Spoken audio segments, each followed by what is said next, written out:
Hey everybody, I'm here with Xiang. Xiang, so we had a Skype call and I kind of just told you my current situation, right? Which is out of NBC, kind of working with Paul, trying to come up with some game designs, trying to figure out how to get a game made.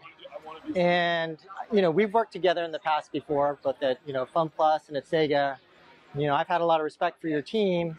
And so one of the things I wanted to talk to you about and kind of what we're trying to do live right now is just try and figure out, is there a way for us to work together? So maybe we could, this video might be really short.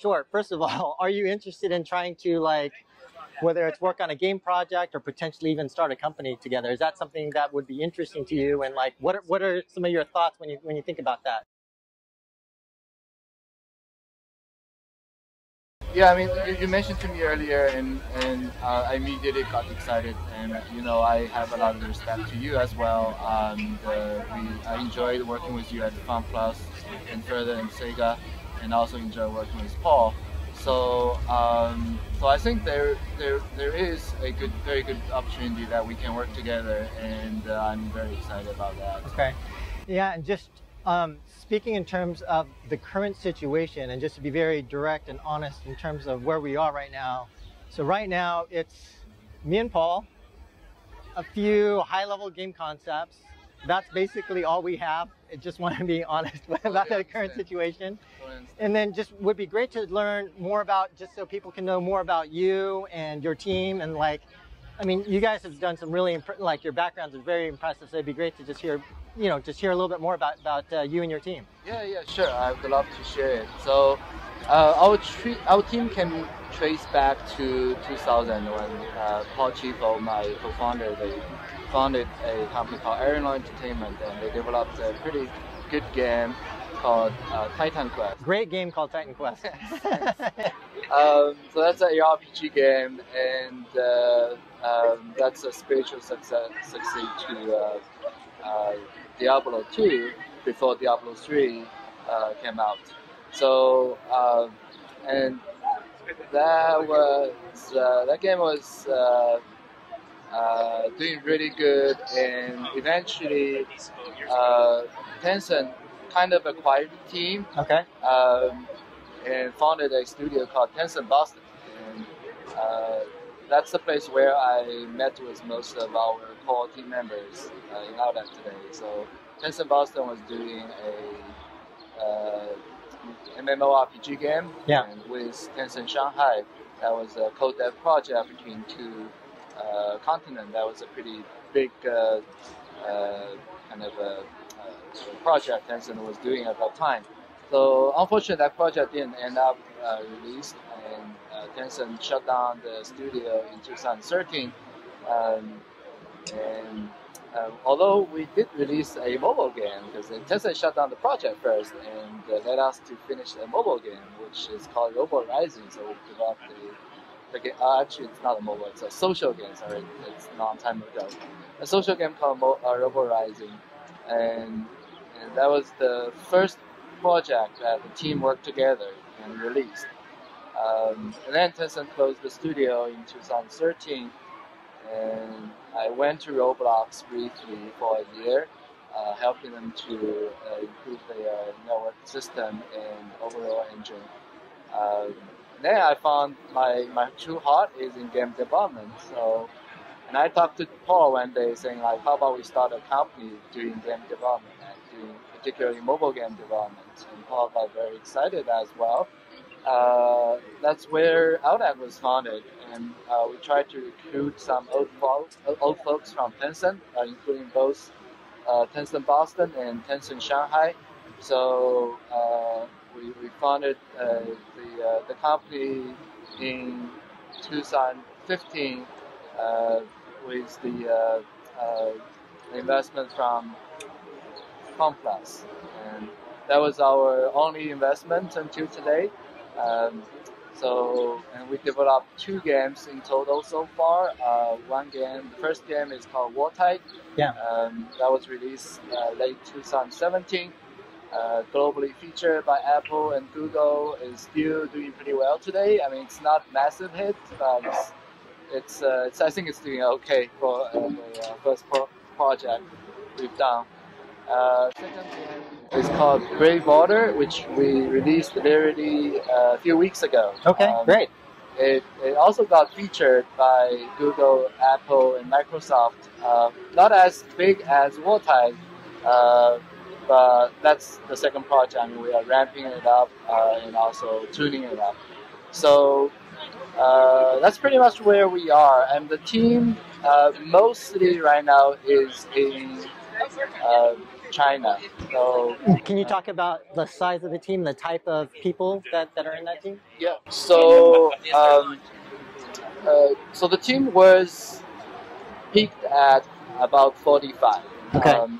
That was that was pretty large. We have 15 people in US. Well, we had 15 people in US and 30 people in China. Okay.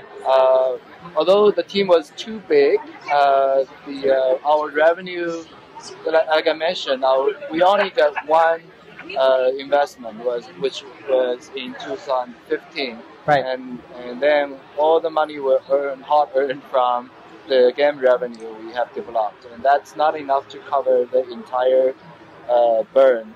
So actually, a few weeks ago, we decided to lay off most of our U.S. team, and pretty much just the founder and founding member of the U.S. team staying today. So we only have 3 full-time employees and a couple contract in U.S. But we still have the full China team, which is about 30 people. Right. So right now we are at a balance that the game revenue is enough to support the team. Right. Which is actually the balance I was seeking for a long time. But I was trying to make that work for both US and China team. But unfortunately, our second game, Brave Order, didn't get as successful as Outact. Right. That's why we had to cut off the US team. So Got that's it. where we are. Yeah. So I mean, it sounds like you've gone through a bunch of challenges, ups and downs, but able to kind of survive. And one of the, I think the things that I really liked about your team are a couple of things. One is, structural advantage. The fact that you have your team in China, not like Beijing, like a major city, but like in an area where the turnover is going to be lower, where the cost structure is going to be dramatically better. So inherently, like all else being equal, like your team's going to be able to take 3 shots on goal relative to somebody else that can only take 1. So that's one thing. Secondly, the fact that you guys have been working together for such a long period. I mean, just in my own personal experience, I found that the teams that have worked together for at least 4 years have a dramatically higher success rate in terms of making games. So that's the other thing. And then just in terms of like when I worked with you guys, in terms of how you approach things, that your value, your culture, your philosophy seems to align pretty well with mine, as well as the fact that you guys have deep expertise, especially on the networking side, right? And so it felt like from a network perspective that we'd be able to potentially solve very difficult problems. So those were some of the things that really made me think about you guys and think that you guys might be an ideal fit. Thanks, and I can't deny that. Yeah, and so I guess right. So I guess the tricky part moving forward would be like if we were to work together, to then think about what makes sense from a game design perspective in terms of the opportunities that we pursue, and then secondly, like if we combine, it doesn't make sense for us to just combine. We probably need to get some additional financing to go after some additional opportunities, and then this very complicated piece in terms of how do we like structure it, what are people's roles, all that kind of stuff, which we don't have to talk about now, but we can go into detail in terms of the issues and things in the future. And then I guess the other outstanding thing would be if we were to try to form a new entity, then there's like the FunPlus money that's in. So I'm coming for you, Shanti. So and being able to figure out that piece, but. Yeah, do you have any other thoughts in terms of like, like if we were to combine, like what some of your concerns or issues or challenges would be? I don't have particular concerns. So you know me, and you know our team. We've been always very flexible, right? And financial wise, and also structure wise, right? No one in our team is like like someone that can't be persuaded for anything. So I think it's pretty straightforward. If you can figure out a way for us to work together, for example, financial wise, structure wise, and I think we'll cope with that. I do have one thing I do want to mention, but I think eventually we'll need to sit down with Paul Layden. Three of us need to talk about. For sure. It's about responsibility. Yep. I briefly mentioned to you before, and well, that depends on the situation. It's like at the SEGA project we had with Paul Layden. Like there was a lot of stress injected into the team. I believe part of the reason was Paul Layden was managing the entire process. He got very stressful, and the team got very stressful as a result. Right? And I personally don't. Although I share your value of wartime. And particularly for a startup, I think wartime should be always the same. And but I think the stress level needs to be controlled at a certain point. You can't have the team being stressed all the time. That's going to be counterproductive.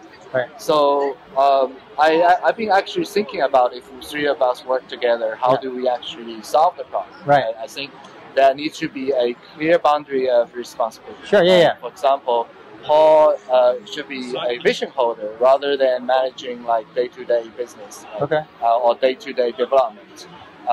And I think that could be something that three of us need to be discussed. And we can't make any decision without Paul. I want him to be part of the conversation. So that's actually the biggest challenge, because like I said, I don't think too much on that. I don't have the money to keep the team operating. I think that should be totally okay for anything, and we don't have any debt right now. So that's great. FunPlus has forgiven our debt. Sweet. So they're only our shareholders. So we still need to, if they're ever going to invest into the new entity, and say, for example, if we want to merge into the new entity, FunPlus do need to approve that. Because they are our Series A investor, and they have all the Series A rights. But other than that, we don't have anything. We can do whatever we want. So there's no like legal or business kind of obstacles for doing things like that. It's really just can we do things together? Can we do things productively?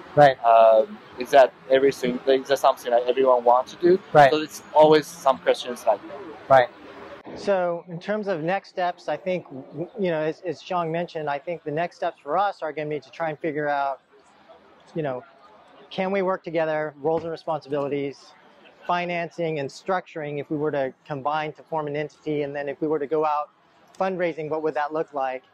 But all of that, all those issues and all those specifics, we can break down later in future videos. So I hope you join us for that. But I'm going to take your response, Xiang, as we're going to do something together, whether it's for a game project or a company. Hopefully it's a company where, we're able to, completely be in sort of the same organization. But we'll see what happens, and we'll keep you guys informed. Thanks. Thank you.